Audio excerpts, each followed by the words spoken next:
tous et merci de nous retrouver pour ce nouveau numéro du 7-8 Loisirs. Vos idées sorties dans le département. On commence tout de suite avec le sommaire. C'est un expert de la flûte de Pan, 16 albums et 9 disques d'or à son actif. Georges Schmitt continue les concerts. Le prochain aura lieu ce dimanche à Rambouillet. Il nous rejoindra en plateau pour nous en parler. Le textile sous toutes les coutures à la commanderie des Templiers d'Elancourt. Une exposition qui mêle art et science où technologie et création s'entrenuent. Et dans notre chronique junior, Mélanie Poquet nous présentera l'installation sensorielle Sococoon, un moment de douceur et de détente à partager avec les plus petits. Et tout d'abord, du cinéma. Le festival Ciné Junior revient du 25 janvier au 7 février. Dans les Yvelines, trois villes organisent des projections de films et courts-métrages destinés aux enfants sur le thème de la musique. Le Ciné-7 d'Elancourt, Les Yeux d'Elsa de Saint-Cyr-l'École et l'Estaminet et la Maison de l'Environnement de Manille-les Hameaux. On écoute Rachel Benoît, en charge des jeunes publics de la ville, nous parler de la programmation. On propose le mercredi 1er février un programme de court-métrage pour intégrer de façon ludique la musique. Alors c'est Chopin et Beethoven, ça s'appelle le piano magique. C'est à 15h, ça dure 1 heure, c'est des magnifiques courts-métrages.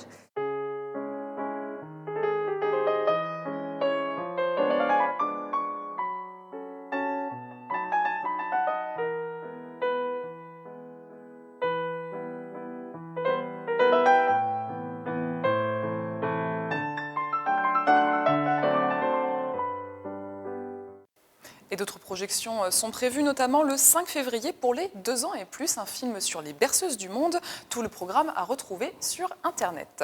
Et il y aura du football américain ce week-end à Elancourt. Les Templiers qui évoluent cette année en 2e division affronteront au complexe sportif Europe les Vikings de Villeneuve-d'Ascq. La rencontre est programmée samedi à 20h. Le directeur sportif des Templiers nous a donné ses impressions avant ce choc. C'est le premier match du championnat du Casque d'Or, donc c'est le nom du championnat de 2e division de football américain. C'est toujours l'entrée en matière, c'est toujours mieux de partir du bon pied et de commencer par une victoire pour enclencher une dynamique positive et essayer d'utiliser l'élan et puis de continuer à s'en servir au niveau de motivation. C'est toujours plus facile de s'entraîner quand on est motivé, qu'on a envie de continuer à gagner. Au niveau cardio, endurance, force, vitesse, changement de direction, ils ont travaillé depuis plusieurs mois, donc là ils sont au point.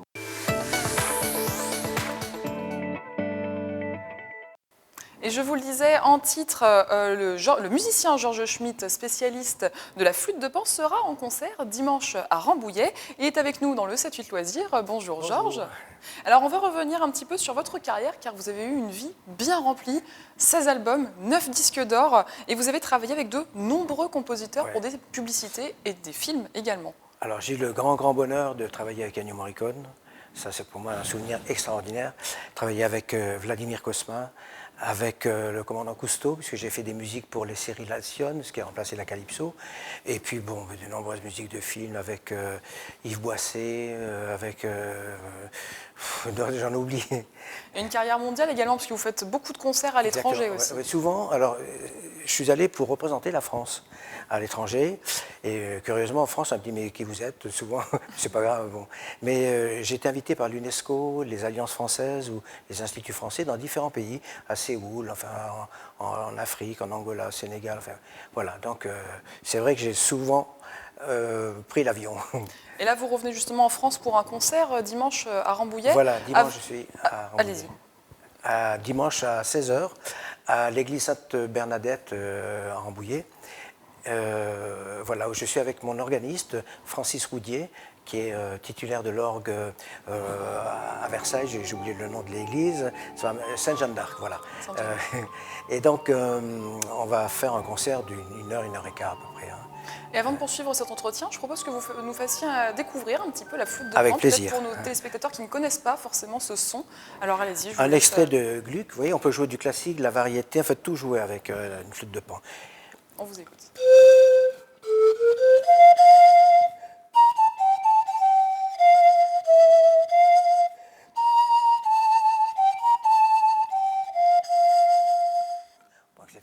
Alors on l'a entendu, bravo. Déjà, c'est un son vraiment assez doux, en fait, un son assez particulier. C'est ce qui vous a donné envie de vous lancer un petit peu dans la flûte de Pan? Alors, quand j'avais une vingtaine d'années, en gros, j'ai commencé bien avant par jouer de la flûte à bec, flûte traversière quand j'étais gamin.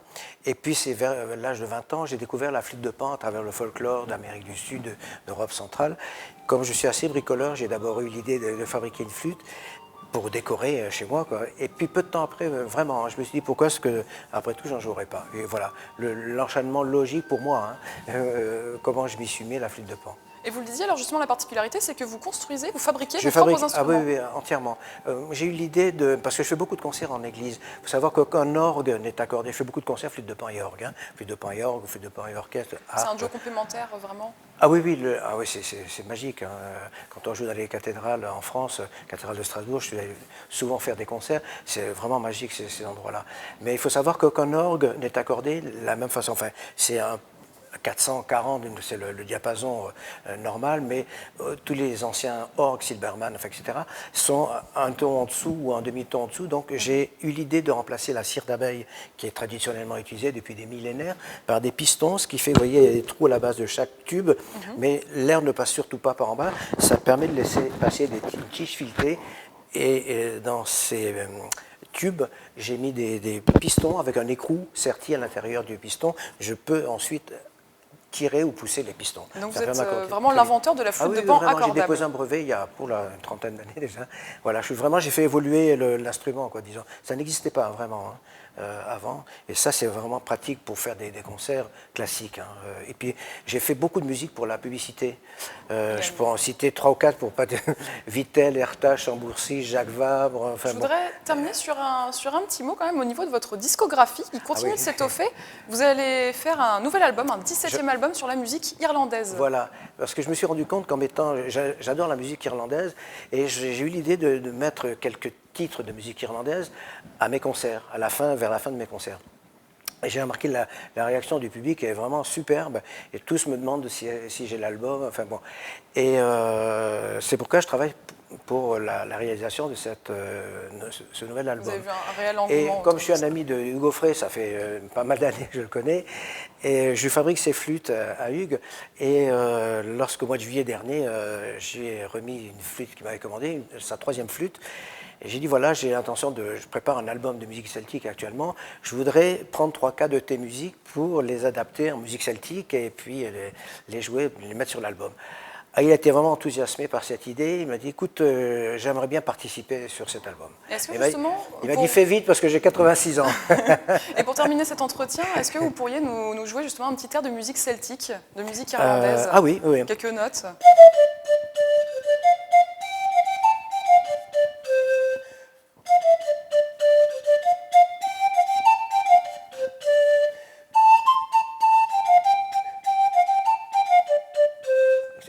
Très joli. Merci beaucoup, en tout cas, Georges Schmitt, d'être venu sur notre plateau, nous avoir fait découvrir la flûte de Pan, on le rappelle, en concert ce dimanche à 16h à Rambouillet. Merci encore. Voilà, merci. Et on prend la direction de Saint-Quentin en Yvelines à présent, où la saison culturelle est placée sous le signe du futur. Après l'espace en novembre 2016, c'est désormais le textile qui a investi la commanderie des Templiers d'Elancourt. Une exposition qui combine art et sciences, innovation et création. Plus de détails dans ce reportage. Capteurs électroniques, tissus écologiques ou t-shirts connectés, dans le textile, le futur est déjà là. Pour cette exposition, Saint-Quentin en Yvelines a réuni les différentes innovations des entreprises, centres de recherche et designers, des vêtements qui pourraient déjà intégrer notre garde-robe. Je travaille sur l'aspect génératif du vêtement.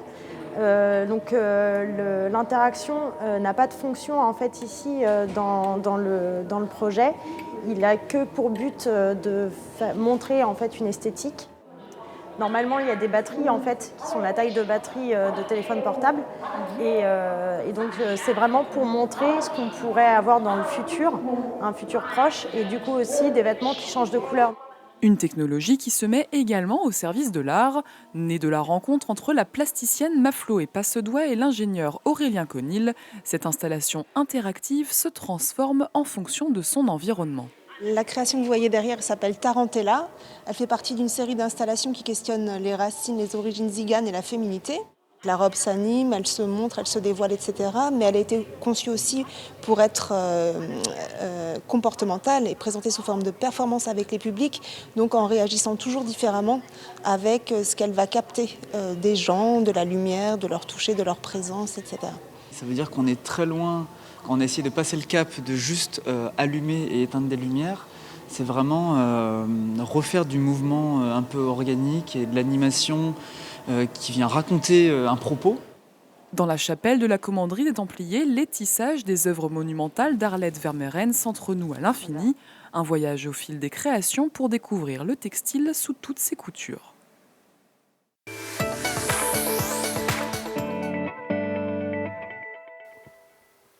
Cette semaine, dans notre chronique junior, on s'intéresse aux plus petits à Manille-les-Hameaux. Un espace leur est entièrement dédié. Les détails avec Mélanie Poquet. Bonjour Mélanie. Bonjour Camille. Ça s'appelle même Sococoon. C'est un espace sensoriel spécialement destiné aux enfants de 6 semaines jusqu'à 2 ans et demi. Il a été créé il y a 5 ans par une artiste plasticienne, Soko. Écoutez-la. C'est vraiment parti d'une envie personnelle de créer quelque chose pour le tout petit. De par mon expérience aussi de maman à un moment donné. Et puis surtout, j'ai envie de dire, j'avais vraiment envie de proposer quelque chose autour du non-verbal. Et c'était avant tout pour me faire plaisir. Et voilà, par magie, c'est devenu quelque chose qui est devenu un lieu qui accueille du public. Et donc ce lieu, est-ce qu'on peut dire que c'est un parcours, Mélanie? Alors pas du tout. Soko, elle insiste même sur le terme espace. Il y a un tunnel, il y a des petits tipis et des petits oursons avec lesquels les petits peuvent jouer. Tous les éléments ont été confectionnés à la main avec des matériaux doux, alors de différentes matières. Il y a de la peau de mouton, du velours côtelé, de la plume ou même de la ouate. C'est très orienté sur le toucher, mais tous les sens sont concernés et les enfants peuvent faire ce qu'ils veulent. Les enfants, malheureusement, ne peuvent pas en témoigner parce qu'ils sont trop petits, mais on voit qu'il y a une grande liberté chez eux, puisque les consignes de départ que je donne aux parents, c'est que tout est secure, et de fait, les enfants sont libres. Il n'y a pas d'interdit. C'est rare les endroits où on peut toucher à tout, expérimenter jusqu'au bout. Voilà, ça c'est vraiment, je pense, ce qui permet aux enfants d'être libres de leurs mouvements. Et c'est aussi l'occasion de passer du temps avec son enfant. L'atelier dure environ une trentaine de minutes et les prix commencent à partir de 5,50 €. Il est animé par Soko elle-même. Alors il reste 2 créneaux ce samedi à 10 h et à 11 h pour découvrir l'espace. C'est à l'estaminet de Manille-les-Hameaux et toutes les informations sont à retrouver sur le site internet de la commune. Et le 21 janvier, justement, demain, c'est la journée mondiale du câlin, donc l'occasion de fêter ça en famille, pourquoi pas. Merci beaucoup Mélanie, en tout cas, de nous avoir présenté cet espace Sococoon. Et le 7-8 loisirs est maintenant terminé. Je vous retrouve vendredi prochain pour un nouveau numéro et je vous souhaite un excellent week-end.